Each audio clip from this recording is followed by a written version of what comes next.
3 जनवरी 2026 की रात अमेरिका के राष्ट्रपति ट्रंप ने एक ऐसा कदम उठाया जिससे पूरी दुनिया शॉक हो गई।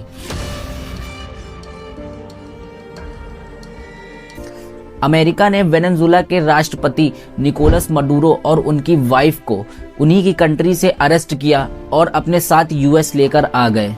सवाल यहाँ पर यह है कि आखिर अमेरिका ने इतना एक्सट्रीम कदम लिया क्यों? इस पर अमेरिका का ये कहना है कि निकोलस मडूरो के ऊपर बहुत सारे सीरियस इल्जाम लगे हुए थे।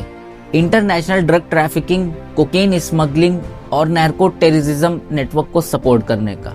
अमेरिका ने मडूरो पर पहले ही अरेस्ट वारंट जारी कर दिया था, लेकिन क्या सिर्फ ड्रग ही असली रीजन है उनको अरेस्ट करने का, या फिर इसके पीछे कोई और ही वजह है?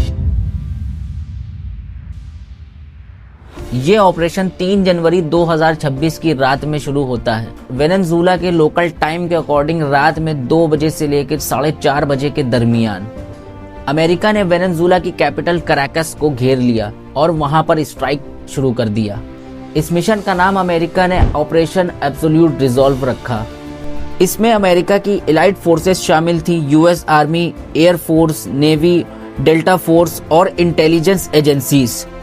ये कोई अचानक से हुआ अटैक नहीं था, बल्कि एक पूरी प्री प्लान्ड स्ट्रेटजी के तहत इस ऑपरेशन को शुरू करा। इंटेलिजेंस एजेंसीज वेनेजुएला के राष्ट्रपति मडूरो के ऊपर कड़ी नजर रख रही थी, उनकी एक एक मूवमेंट के ऊपर, उनकी सिक्योरिटी के ऊपर, सारी चीजों के ऊपर उनकी नजर पहले से ही थी।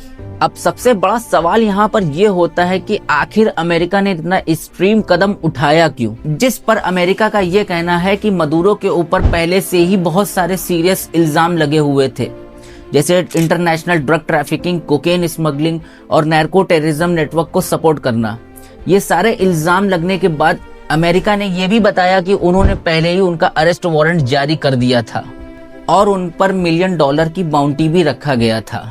लेकिन क्या सिर्फ ड्रग ही असली रीजन था इस ऑपरेशन को करने का, या फिर इसके पीछे कोई एक बहुत बड़ी वजह थी जिसकी वजह से इस पूरे ऑपरेशन को एग्जीक्यूट किया गया?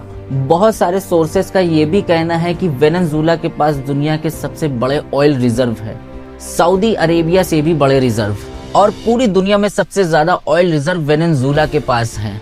अमेरिका और वेनेजुएला के रिलेशन पहले से ही काफी ज्यादा खराब थे। अमेरिका ये चाहता था कि वेनेजुएला में एक ऐसी गवर्नमेंट आए जो उसके काफी ज्यादा करीब हो, उसको सपोर्ट करे इकोनॉमिकली और पॉलिटिकली। बहुत सारे सोर्सेस इस ऑपरेशन के पीछे यही वजह को बता रहे हैं, और दूसरे सोर्सेस ये भी कह रहे हैं कि एप्स्टीन फाइल्स को दबाने के लिए ये पूरा ऑपरेशन किया गया। अब वापस से आते हैं। रात के वक्त अमेरिकन जेट ने वेनेजुएला के स्पेसिफिक मिलिट्री टारगेट्स पर स्ट्राइक की, और ठीक उसी समय स्पेशल फोर्सेस ने मडूरो की हाईली गार्डेड रेसिडेंस को चारों तरफ से घेर लिया, और कड़ी मशक्कत के बाद निकोलस मडूरो और उनकी वाइफ सिलिया फ्लोर को अरेस्ट कर लिया और अपने साथ यूएस लेकर आ गए।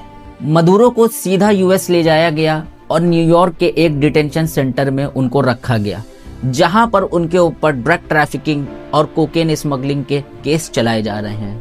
अमेरिका के इस एक्शन के ऊपर दुनिया 2 हिस्सों में बट गई, जहां कुछ कंट्रीज का ये कहना है कि मडूरो पहले से ही क्रिमिनल था, अमेरिका ने सही किया, जबकि बहुत सारी नेशंस का ये कहना है कि ये इंटरनेशनल लॉ के अगेंस्ट है। अगर हर पावरफुल कंट्री इस तरीके से करेगी तो दुनिया नहीं चल पाएगी।